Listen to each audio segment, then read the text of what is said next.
Hello friends. आप सभी कैसे हो? शायद आप बड़े मज़े में होंगे। आपका मैथ क्लास में बहुत बहुत स्वागत है। आज मैं आपके लिए क्लास 12 का मैथ का काफ़ी इम्पोर्टेंट सब सवाल लाया हूँ और ये मॉडल पेपर का काफ़ी इम्पोर्टेंट सवाल है। आज हम लोग मॉडल पेपर के सेक्शन ए के सारे सवाल का सॉल्यूशन करेंगे। यह आपका एक कंसेप्ट क्लियर वीडियो होने वाला है। आप फटाफट अपना रजिस्टर उठाइए और पेन उठाइए और प्रैक्टिस में लग जाइए। मैं जो आपको वीडियो देने जा रहा हूँ ये काफ़ी कंसेप्ट क्लियर वीडियो होगा। ऐसा वीडियो होगा जिसको देखकर आपका दिल बाग बाग हो जाएगा।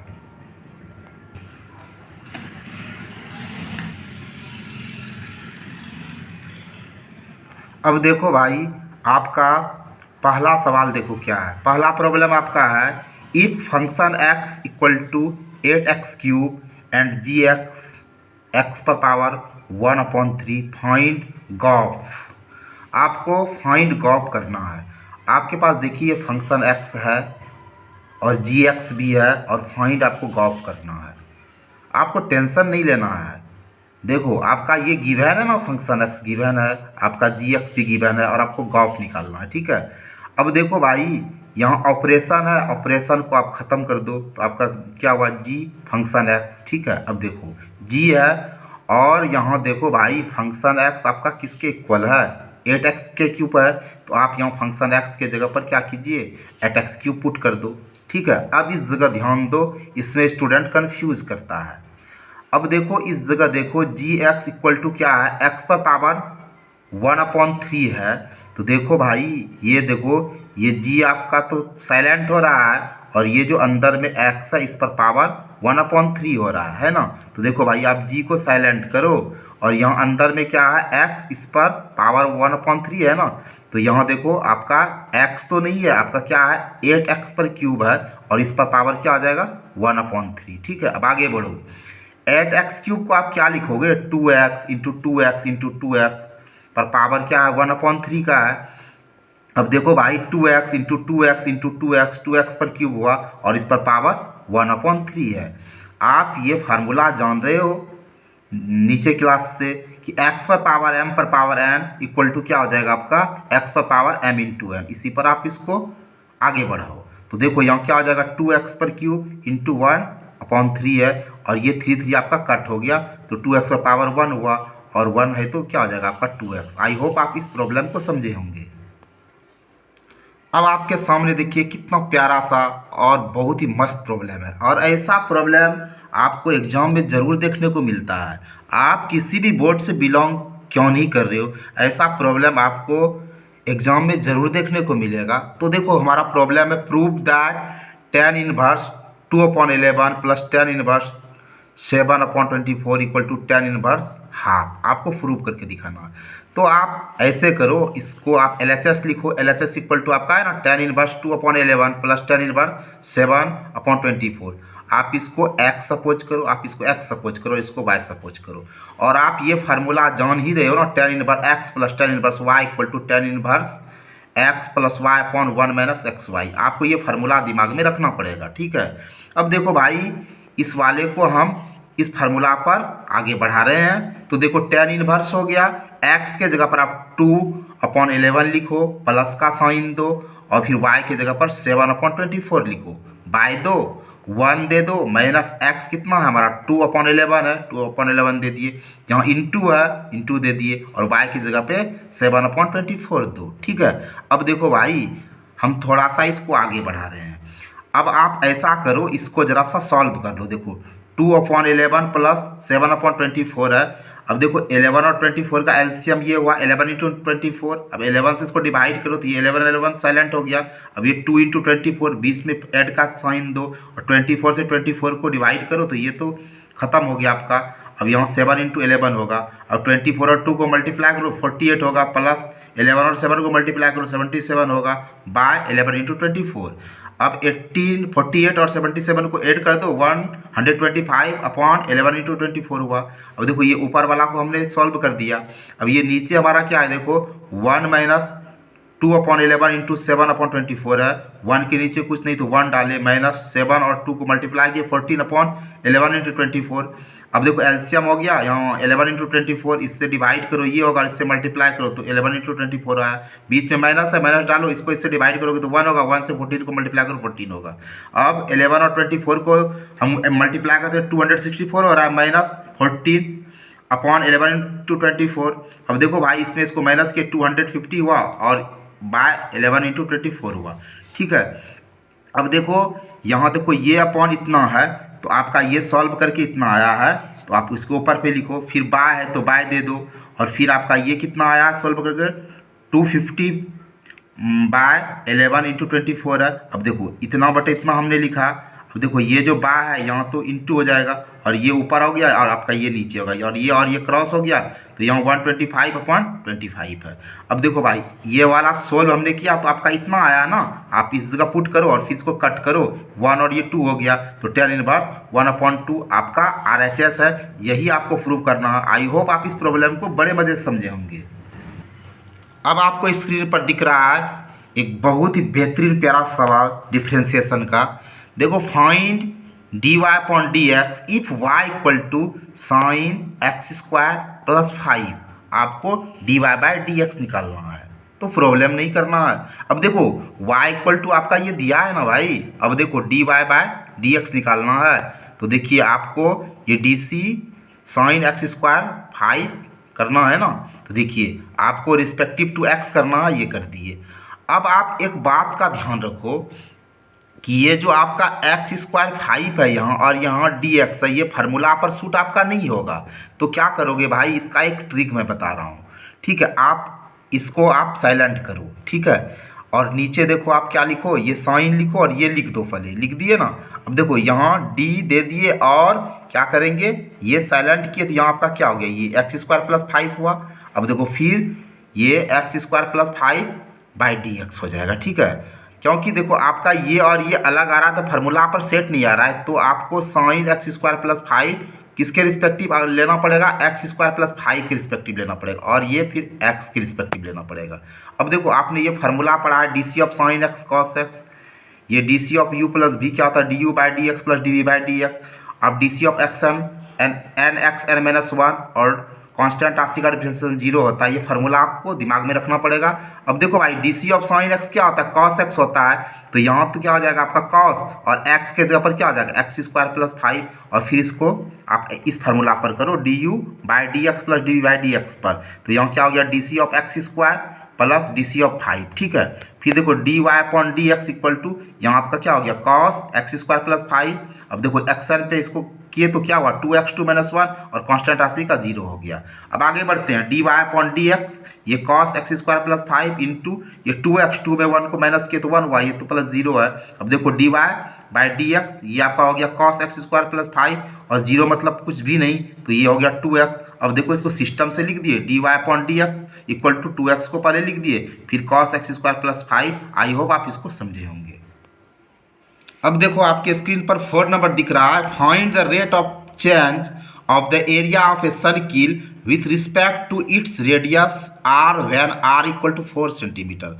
आपको फाइंड करना है rate of the change of the area of a circle with respect to its radius, यानी आपको d/dr फाइंड आउट करना है। और देखो हम लोग ये जान रहे हैं ना the area of circle equal to πr² होता है, और आपको क्या फाइंड आउट करना है d/dr, ठीक है। d और a इक्वल टू क्या होता है आपका πr², तो πr² कर दिए। अब देखो भाई डिफ्रेंसिएशन उसी का होगा ना जो आपका d से रिलेटेड है, रेस्ट तो आपका बाहर हो जाएगा, तो ये पाई आपका बाहर हो गया और dcr², ठीक है। आप ये फार्मूला जान रहे हो D c of action n(x(n-1), इस पे देखो यहाँ तो पाई हो गया और n के जगह पर 2 है, 2r2 - 1। अब देखो पाई 2r, 2 में 1 को माइनस किए तो 1 हुआ, और 1 तो आपका कुछ भी नहीं है, तो ये आपका हो जाएगा पाई इंटू 2r। अब देखो यहाँ पाई इंटू 2 और द वैल्यू ऑफ r क्या है 4 सेंटीमीटर, तो यहाँ 4 लिखो, फिर मल्टीप्लाई करो 4 इंटू 2 8 पाई। अब देखो ये इसका यूनिट हो जाएगा सेंटीमीटर/सेंटीमीटर, इसलिए होगा देखो क्योंकि यहाँ dA/dr निकालना है और एरिया का SI यूनिट क्या होगा सेंटीमीटर स्क्वायर होगा, चूँकि इसमें यूनिट सेंटीमीटर में है और रेडियस का क्या होगा यूनिट सेंटीमीटर, तो सेंटीमीटर स्क्वायर, और बाय को हम लिख सकते हैं पर सेंटीमीटर। सो हम यहाँ इसका यूनिट की जगह पर ये सेंटीमीटर स्क्वायर पर cm दिया। आई होप आप इसको समझे होंगे। अब देखो आपके स्क्रीन पर दिख रहा है इंटीग्रेशन का कितना प्यारा सा सवाल, और ये सब सवाल आपको एग्जाम में बखूबी देखने को मिलेगा भाई। तो evaluate integration root under x minus 1/√x² dx है। आप क्या करो भाई, इसको आप फ्रेश कर लो, आप इसको a सपोज कर लो, आप इसको b सपोज कर लो, और a माइनस बी का होल स्क्वायर पर आप इसको सही करो।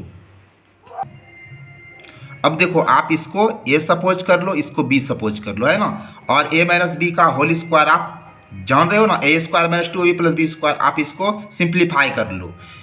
√x माइनस 1/√x का स्क्वायर, a स्क्वायर की जगह पर √x स्क्वायर लिखो, माइनस 2 दिए, a की जगह पर √x, b की जगह पर इतना लिखो, और प्लस b का स्क्वायर 1/√x का स्क्वायर। अब देखो √x पर स्क्वायर है तो √x इंटू √x लिखे, माइनस 2, ये देखो ये √√* कट हो गया तो यहाँ 2 हुआ, प्लस 1/√x इंटू 1/√x, यहाँ √x इंटू √x आपका x हो गया क्योंकि रूट तो आपका खत्म हो गया, माइनस 2, और 1 इंटू 1 1 हो गया, √x into √x equal to x हो गया। अब देखो भाई ये सिंप्लीफाई तो आपका हो गया। अब i इक्वल टू इंटीग्रेशन, और इसके जगह पर क्या हमारा सिंप्लीफाई हो क्या आया, ये x माइनस 2 प्लस 1/x, और यहाँ dx है dx। अब ये फार्मूला आप जान रहे हो, integration u minus v plus w dx, integration u dx, integration v dx plus integration w dx। ठीक है, आप सबको अलग अलग कर लो। आप integration x dx minus integration 2 dx plus 1/x dx हो जाएगा आपका। अब देखो भाई यहाँ कुछ नहीं इंटू है। अब देखो आप ये तीन फार्मूला को जान रहे हो, integration x and dx equal to x n plus 1, integration dx equal to x, integration dx upon x log x। अब देखो आपका ये क्या आ जाएगा इस पर, तो क्या आ जाएगा x n प्लस 1। अब देखो ये फार्मूला में बाय n प्लस 1 छूट गया था, अब दे दिए। ठीक है, अब देखो यहाँ x पर यहाँ पावर क्या है, यहाँ 1 है, तो क्या हो जाएगा n प्लस 1 1 प्लस 1, और यहाँ n प्लस 1 है तो 1 प्लस 1, ये 2 देखो आउट हो गया। अब इंटीग्रेशन dx, और ये dx into 1 dx upon x हो गया। अब देखो x 112 अपॉन 2 माइनस 2, और dx का x होता है, और इंटीग्रेशन dx क्या हो जाएगा log x प्लस c। अब देखो x स्क्वायर अपॉन 2, अब plus log mod x minus 2x, और लास्ट में आप c दे दो कांस्टेंट c। आई होप आप इसको बहुत अच्छे से समझे होंगे। अब आपका 6 नंबर दिख रहा है, if a line makes equal angle with the x y and z axes find the direction cosine. आपको फाइंड द डायरेक्शन कोसाइन करना। डायरेक्शन कोसाइन आप कैसे करोगे, तो देखो इसमें हमारा कह रहा है if a line makes equal angle, ये इक्वल एंगल बना रहा है with the x y and z axes, तो फाइंड डायरेक्शन कोसाइन। ये देखिए आपका ये भी अल्फा है, ये भी अल्फा, ये भी अल्फा है, तो आपका cos alpha cos alpha cos alpha, यहाँ डायरेक्शन कोसाइन हुआ। चलो भाई अब देखो हम लोग we know that cos square alpha cos plus cos square alpha plus cos square alpha आपका 1 के इक्वल होगा, क्योंकि ये फार्मूला होता है। अब देखो यहाँ कुछ नहीं है तो आपका 1 यहाँ साइलेंट है, यहाँ 1 साइलेंट है, और यहाँ 1 है, 1 1 2 1 3 cos square alpha equal to 1। अब देखो भाई यहाँ आपका इंटू है तो cos square alpha equal to 1/3 हुआ। अब स्क्वायर को हम इधर ला रहे हैं तो √1/3 होगा, कॉस अल्फा इक्वल टू √1 1 और √3 होगा। अब आपका यहाँ ये क्या हुआ कॉस अल्फा, तो कॉस अल्फा आपका क्या है 1/3, ये भी कॉस अल्फा है तो 1/3, ये भी कॉस अल्फा है तो 1/3। इस तरह आपका जो है ये डायरेक्शन को साइन निकला। आई होप आप इसको क्लियर से समझे होंगे। अब आपके स्क्रीन पर देखिए ये 7 नंबर का प्रॉब्लम दिख रहा है कि evaluate P A intersection B if 2 into P A equal to P B equal to 5/13 and P A upon B 2/5। अब आपको देखो भाई क्या करना है, आपको evaluate P A intersection B करना है, आपको ये निकालना है। आपका गिवन देखो सबसे पहले ये आपको तो निकालना है, और ये दिया है 2 into P A equal to 5/13 upon 13। आप पी ए को फ्रेश कर लो, पी ए इक्वल टू क्या होगा 5 अपॉन 13, ये इंटू आया तो बाय 2 हुआ और नीचे कुछ नहीं तो 1 है। अब देखो P A equal to 5 upon 13 और ये जो बाय है ये इंटू में कन्वर्ट हो जाएगा, ये 1 आपका ऊपर जाएगा और ये 2 नीचे आ जाएगा। तो देखिए 5 और 1 को जब मल्टीप्लाई करोगे तो 5 होगा और 13 और 2 को मल्टीप्लाई करोगे 26 होगा। ये पी आपका हो गया। अब आपको पी भी दिया है ना, यहाँ गिवन है 5 अपॉन 13 है, ये भी है, और आपका P into A upon B आपका ये गिवन है, ठीक है। और आप इस फार्मूला को जान रहे हो, P into A upon B equal to P A intersection B upon P B, और पी ए अपॉन बी आपका गिवन है भाई, ये कितना गिवन है देखो, ये आपका 2 अपॉन 5 है, यहाँ कर दिया और नीचे कुछ नहीं तो आप 1 लिख दो, equal to P A intersection B upon और पी बी आपका ये है 5 अपॉन 13, ठीक है। अब इसको बाय क्रॉस मल्टीप्लिकेशन करो भाई, 1 से मल्टीप्लाई करोगे तो क्या हो जाएगा P A intersection B equal to, अब इसको आप मल्टीप्लाई करो तो 2/5 इंटू 5 इंटू 13 होगा। अब देखो ये 5 तो आपका क्रॉस हो गया तो P A intersection B equal to 2 upon 13। I hope guys आप ये 7 नंबर को भी बड़े मज़े से समझे होंगे। और गाइज अगर आपको आज का वीडियो अच्छा लगा होगा तो आप सब्सक्राइब अवश्य करेंगे और अपने फ्रेंड्स के भी शेयर करेंगे। मैं इसी तरह आपको कंसेप्ट क्लियर वीडियो देता रहूँगा ताकि आपका एग्ज़ाम बड़े मज़े से जा सके। आपको वीडियो वॉचिंग के लिए मेरे तरफ से ढेरों ढेरों धन्यवाद। जय हिंद।